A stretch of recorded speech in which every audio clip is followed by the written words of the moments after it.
Friends, ಎಲ್ರಿಗೂ ಗಣೇಶ ಚತುರ್ಥಿಯ ಶುಭಾಶಯಗಳು. ಇಂದಿನ ದಿನ ನಾವು ಗಣೇಶ ಚತುರ್ಥಿಯನ್ನು ಆಚರಿಸುತ್ತೇವೆ.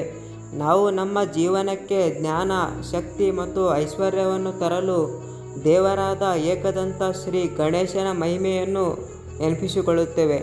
ಇಂದಿನ ದಿನ ನಾವು ಗಣೇಶನನ್ನು ನಮ್ಮ ಮನೆಗಳಿಗೆ ಸ್ವಾಗತಿಸುತ್ತೇವೆ. ಮೊದಲು ಗಣೇಶನ ಮೂರ್ತಿಯ ಸ್ಥಾಪನೆ ಮಾಡುತ್ತೇವೆ.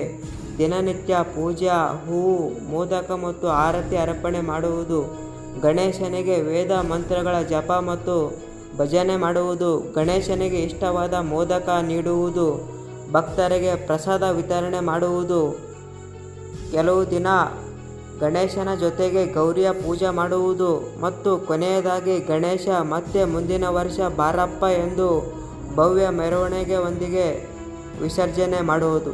ಇದೆಲ್ಲ ನಾವು ಪ್ರತಿ ವರ್ಷ ಗಣೇಶ ಚತುರ್ಥಿಯಲ್ಲಿ ಮಾಡುತ್ತೇವೆ.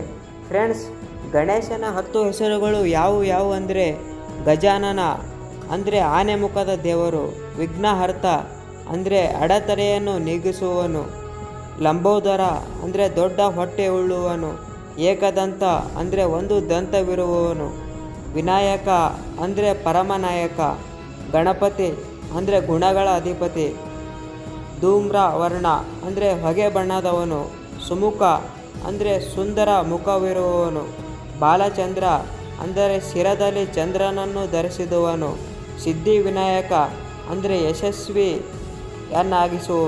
ಫ್ರೆಂಡ್ಸ್, ಗಣೇಶ ಚತುರ್ಥಿ ಹೇಗೆ ಪ್ರಾರಂಭವಾಯಿತು ಎಂಬ ಪ್ರಶ್ನೆ ನಿಮಗಿರ್ಬೋದು. 1893ರಲ್ಲಿ ಸ್ವಾತಂತ್ರ್ಯ ಹೋರಾಟಗಾರರಾದ ಲೋಕಮಾನ್ಯ ಬಾಲ ಗಂಗಾಧರ ತಿಲಕರು ಈ ಹಬ್ಬವನ್ನು ಬಹಿರಂಗವಾಗಿ ಸಾರ್ವಜನಿಕ ಹಬ್ಬವನ್ನಾಗಿ ಪುನರ್ಜೀವಿತಗೊಳಿಸಿದರು.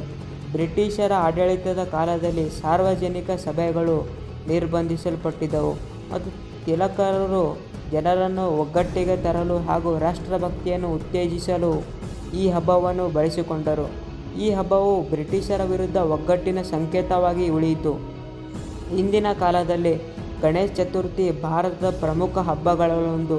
ವಿಶೇಷವಾಗಿ ಮಹಾರಾಷ್ಟ್ರದಲ್ಲಿ ಜನರು ಭವ್ಯ ಮೆರವಣಿಗೆಗಳು, ಬೃಹತ್ ಗಣೇಶ ಪ್ರತಿಮೆಗಳ ಪ್ರತಿಷ್ಠಾಪನೆ, ಸಂಗೀತ, ನೃತ್ಯ ಹಾಗೂ ಸಾರ್ವಜನಿಕ ಕಾರ್ಯಕ್ರಮಗಳೊಂದಿಗೆ ಈ ಹಬ್ಬವನ್ನು ಉತ್ಸಾಹಮಯವಾಗಿ ಆಚರಿಸುತ್ತಾರೆ. ಹಬ್ಬದ ಕೊನೆಯಲ್ಲಿ ಗಣಪತಿ ಬಪ್ಪನ ವಿಸರ್ಜನೆ ಮೂಲಕ ಪೂಜೆ ಮುಗಿಯುತ್ತದೆ. ಹೀಗಾಗಿ ಗಣೇಶ ಚತುರ್ಥಿಯು ವೈಯಕ್ತಿಕ ಧಾರ್ಮಿಕ ಆಚರಣೆಗಳಿಂದ ಪ್ರಾರಂಭವಾಗಿ ಸಮಾಜದಲ್ಲಿ ಒಗ್ಗಟ್ಟಿನ ಹಾಗೂ ಭಕ್ತಿಯ ಮಹೋತ್ಸವವಾಗಿ ವಿಕಸಿತಗೊಂಡಿದೆ. ಗಣೇಶ ಚತುರ್ಥಿ ಭಾರತದಲ್ಲಿ ಅಷ್ಟೇ ಅಲ್ಲ, ಚೀನಾ, ಥೈಲ್ಯಾಂಡ್, ಜಪಾನ್, ಕಾಂಬೋಡಿಯಾ ಮತ್ತು ಅಫ್ಘಾನಿಸ್ತಾನದಲ್ಲಿ ಕೂಡ ಆಚರಿಸುತ್ತಾರೆ. ಇಂಡೋನೇಷಿಯಾದ ನೋಟಿನ ಮೇಲೆ ಗಣೇಶನ ಫೋಟೋವಿರೋದು ನೀವು ಕೂಡ ನೋಡಿರಬಹುದು.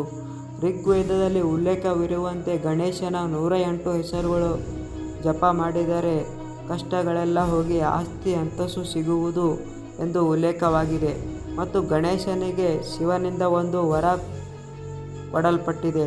ಅದೇನೆಂದರೆ ಯಾವುದೇ ಶುಭ ಕಾರ್ಯ ನಡೆಯುವ ಮುಂಚೆ ಗಣೇಶನ ಪ್ರಾರ್ಥಿಸಬೇಕು ಎಂಬುದು. ಭಾರತದಲ್ಲಿ ಕೆಲವು ಜನ ಗಣೇಶನನ್ನು ಬ್ರಹ್ಮಚಾರಿಯಾಗಿದ್ದಾನೆ ಎಂದು ನಂಬುತ್ತಾರೆ ಮತ್ತು ಕೆಲವು ಜನ ಗಣೇಶನಿಗೆ 2 ಅವಳಿ ಸಹೋದರಿಯರೊಂದಿಗೆ ಮದುವೆಯಾಗಿದೆ ಮತ್ತು ಅವರಿಗೆ 2 ಗಂಡು ಮಕ್ಕಳು, ಲಂಬ ಮತ್ತು ಶುಭ ಎಂದು ಹೇಳುತ್ತಾರೆ. ಇದು ಗೆಳೆಯರೇ, ಇವತ್ತಿನ ವಿಡಿಯೋ ವೀಕ್ಷಿಸಿದ್ದಕ್ಕಾಗಿ ಧನ್ಯವಾದಗಳು. ಗಣಪತಿ ಬಪ್ಪನ ಆಶೀರ್ವಾದದಿಂದ ನಿಮ್ಮ ಜೀವನ ಯಶಸ್ವಿ ಮತ್ತು ಸಂತೋಷಮಯವಾಗಲಿ.